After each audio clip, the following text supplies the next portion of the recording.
Click করুন অ্যাপের bell আইকনে আর সাবস্ক্রাইব করুন এবিপি আনন্দ। সব সময় থাকুন খবরে।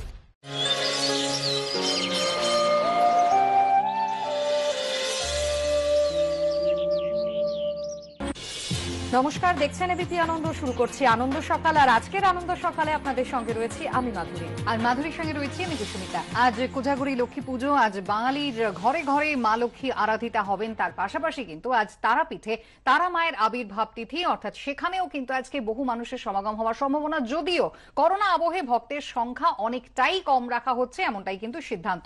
আমরা সরাসরি চলে যাব তারাপীঠে। আমাদের প্রতিনিধি অরিত্রিক ভট্টাচার্য রয়েছেন আমাদের সঙ্গে। অরিত্রিক, ঠিক কিভাবে আজকে তারা মা পূজিতা হবেন?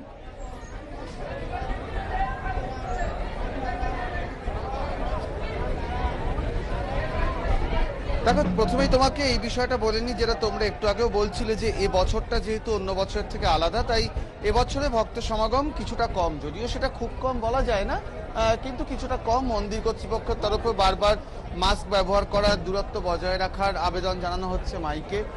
যারা রয়েছেন তারা অনেকেই কিন্তু নিয়ম মানার চেষ্টা করছেন, তবে যতটা ভিড় অন্য বছর দেখা যায় ততটা কিন্তু এবছর নেই। হ্যাঁ, আজকের দিনে গুরুত্ব তোমাকে বলে রাখি। আজকের দিনটা কি আবির্ভাব দিবস হিসেবে পালন করা হয় তারা মার। যেটা বলা হয় যে, কথিত আছে যে পাল রাজত্বের সময় জয় দত্ত নামে এক সওদাগর, তিনি স্বপ্নাদেশ পেয়েছিলেন যে একটি সাদা রঙের শিমুল গাছের তলায় পঞ্চমুণ্ডী আসরের নিচে মায়ের শিলামূর্তি রয়েছে।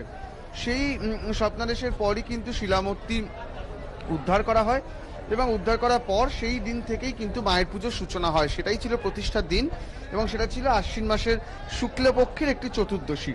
এবং তারপর থেকে কিন্তু এই পালনের বিষয়টি চলছে, এবং প্রতি বছর ভক্ত জমায়েত হয়।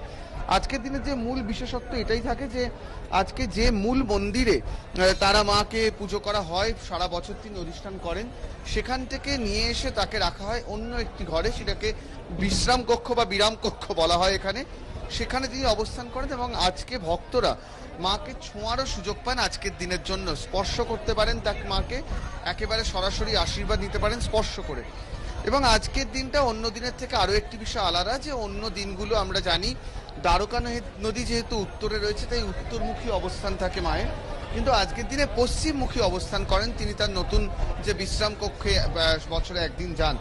তাঁরও যে কারণ বলা হয় যে বীরভূম লাগোয়া ঝাড়খণ্ডেই মূলটি গ্রামের দিকে মৌলিক্ষা মার মন্দির রয়েছে, যেটা পৌরাণিকভাবে বলা হয় মৌলিক্ষা মা তিনি তারা মায়ের বোন। তিনি আজকের দিনটা তিনি পশ্চিমে যেহেতু অবস্থান করেন, আবির্ভাব দিবসে তিনি বোনের দিকে তাকিয়ে থাকেন, এরকমই একটা কথিত রয়েছে। সেই থেকে কিন্তু এই মতের উন্মেষ হয়েছে, এবং এই পুরো বিষয়টির জন্যই কিন্তু আজকে প্রচুর মানুষ আসেন আজকে একটি নতুন অবস্থানে তারা মাকে দেখবেন বলে। পাশাপাশি আজকের যে বৈশিষ্ট্য, আজকে কোনো অন্নভোগ হয় না। আজকে তারা মায়ের উপবাস, এবং তার সঙ্গে তার যে সেবায় তারাও কিন্তু উপবাস করছেন। শুধুমাত্র ফল মিষ্টির একটি ভোগ হবে, কিন্তু সন্ধ্যের পর আবার যখন একটি রাত্রির দিকে যখন আরতি হয়, তারপরে অন্নভোগের ব্যবস্থা হয়। সারা দিন কিন্তু অন্নভোগ থাকে না। সেই অন্নভোগের বৈশিষ্ট্য এটাই যে মূলত খিচুড়ি ভোগ হয়, তার সঙ্গে শোল মাছের ব্যবস্থা থাকে এখানে। এবং সেই অন্নভোগের পর তারপর আস্তে আস্তে তাকে আবার তার যে সাধারণভাবে যেখানে তিনি থাকেন সেই কক্ষে ফিরিয়ে নিয়ে যাওয়া হবে, এবং সেখানে তিনি আবারও অবস্থান করবেন। এটাই কিন্তু রীতি, এবং সেখানে গিয়ে তার আরও এক দফা আরতি হবে। তো এই রীতি মেনেই কিন্তু প্রত্যেক বছর তারা মায়ের আবির্ভাব দিবস পালন করা হয় তারাপীঠে। আজকে এবছরও সেই নিয়মকরণের কোনো রকম ব্যত্যয় ঘটছে না। যে বদলটা আমরা দেখছি সেটা মূলত জনসংখ্যায় সেটা অনেকটাই কম। যারা আসছেন তাদের জন্য বারবার মাইকে ঘোষণাও করা হচ্ছে। সার্বিকভাবে প্রত্যেক বছরের মধ্যেই কিন্তু রীতি মেনে এবছরও তারা মায়ের আবির্ভাব দিবস তারাপীঠে পালন করা হচ্ছে। ধন্যবাদ অরিত্রিক। চোখ রাখবো পরের খবরে। দেখো কুসমিতা, আমরা জানি গতকাল দিল্লিতে কেন্দ্রীয় স্বরাষ্ট্রমন্ত্রী অমিত শাহর সঙ্গে বৈঠক ছিল রাজ্যপাল জগদীপ ধনখড়ের। আর সেই বৈঠকের পরই বঙ্গের আইন শৃঙ্খলা পরিস্থিতি নিয়ে রাজ্য সরকারকে আক্রমণ রাজ্যপালের। কিভাবে সুষ্ঠু ভোট হবে তা নিয়ে তিনি উদ্বিগ্ন বলেও দাবি করেছেন জগদীপ ধনখড়। রাজ্যপাল সংবিধানের সীমারেখা লঙ্ঘন করছেন, পাল্টা কটাক্ষ তৃণমূলের। You are governing only through police apparatus. If the governance is not in accordance with accountability and transparency according to rule of law, then the governor is worried. রাজনৈতিকভাবে তিনি যে ভূমিকা পালন করছেন তাতে রাজ্যপালের আসনটি গরিমা যা ছিল তা কলুষিত হচ্ছে। পুজো মিটতেই রাজনৈতিক সংঘর্ষ এবং তা নিয়ে শাসক বিরোধী বাকযুদ্ধে উত্তপ্ত রাজ্য রাজনীতি। তার মধ্যে এবার রাজ্য সরকারের সঙ্গে সংঘাতের আঁচ আরো বাড়ালেন রাজ্যপাল।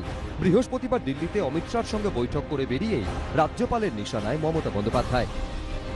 I'm not supposed to fiddle in Raj Bhavan while the state is sliding into lawlessness, virtual anarchy, political violence, political vendetta on the increase, bureaucracy is in supine mode.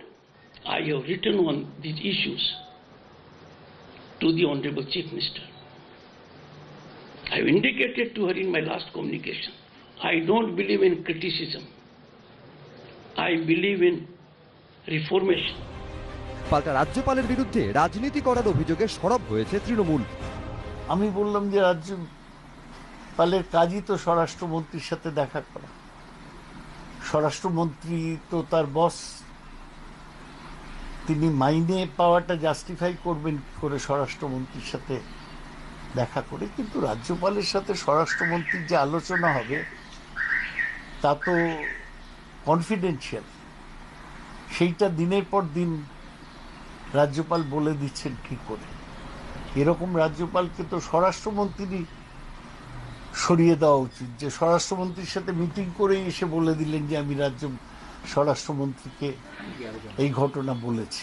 তো ভাবা যায় না এরকম সংবিধান বিরোধী কাজ। বিজেপি অবশ্য প্রত্যাশিতভাবেই রাজ্যপালের পাশে দাঁড়িয়ে রাজ্যের আইন শৃঙ্খলা পরিস্থিতি নিয়ে তৃণমূলের বিরুদ্ধে সুর চড়িয়েছে। প্রত্যেকটা খুনের ঘটনাকে পারিবারিক কলহ বলে চালানো হচ্ছে, মিটিং মিছিল আক্রান্ত হচ্ছে, বিরোধী কণ্ঠস্বর বাজেয়াপ্ত হচ্ছে, রক্তাক্ত ক্ষতবিক্ষত হচ্ছে। কোথাও কোনো শোনাবার বলার জায়গা নেই। সরকারের মাঝখানে যে দল এবং প্রশাসনের মধ্যে যে সূক্ষ্ম বিভাজন রেখাটুকু ছিল বাম জমানার পরে, এই দল সেটাকে একদম মিলিয়ে মিশে একাকার করে দিয়েছে। কার্যত এখানে আইনের শাসন প্রশ্নচিহ্নের মুখে। তো এই জায়গায় দাঁড়িয়ে রাজ্যপাল তার কথা বলবেন, আমরা তো বারবার একই কথা বলেছি।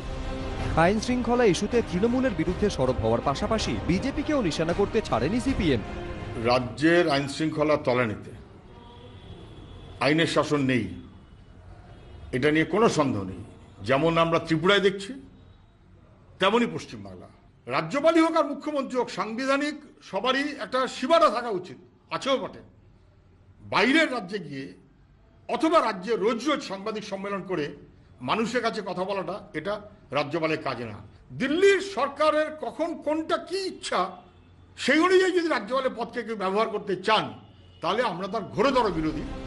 এদিকে রাজ্যপালের অভিযোগের সারবত্তা মেনে নিলেও তিনি যেভাবে সাংবাদিক বৈঠক করে রাজ্যের বিরুদ্ধে ক্ষোভ উগরে দিয়েছেন তা সমর্থন করছেন না পর্যবেক্ষকদের একাংশ। রাজ্যপাল যে ভূমিকাটা পালন করছেন গত প্রায় 1 বছরের বেশি সময় ধরে, সেটা অলমোস্ট মিডিয়া সঞ্চালকের ভূমিকা হয়ে যাচ্ছে। এর ফলে যেটা হচ্ছে সেটা হচ্ছে রাজ্যপাল পদের যে গুরুত্ব এবং রাজ্যপাল পদের যে মাহাত্ম্য, সেইটা খানিকটা লঘু হয়ে যাচ্ছে, এক ধরনের রাজনৈতিক বক্তব্য হয়ে যাচ্ছে। সেই রাজনৈতিক বক্তব্যটাও কিন্তু রাজ্যপালের কাছ থেকে কাঙ্ক্ষিত নয়। রাজ্যপালকে অনেকে মনে করছেন বিজেপির জনপ্রতিনিধির মতো বা কেন্দ্রীয় সরকারের সঙ্গে তার যোগাযোগ বেশি। এর ফলে গোটা বিষয়টায় আমি মূল বলবো যে যুক্তরাষ্ট্রীয় কাঠামোটা সঠিকভাবে মেনটেন হচ্ছে না।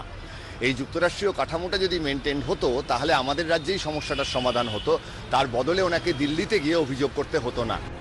সব মিলিয়ে রাজ্য সরকার এবং রাজ্যপালের বাকযুদ্ধ ঘিরে রাজ্য রাজনীতির পরিসর ফের উত্তপ্ত। বিজেন্দ্র সিংহ, কৃষ্ণেন্দু অধিকারী ও দীপক ঘোষ, এবিপি আনন্দ।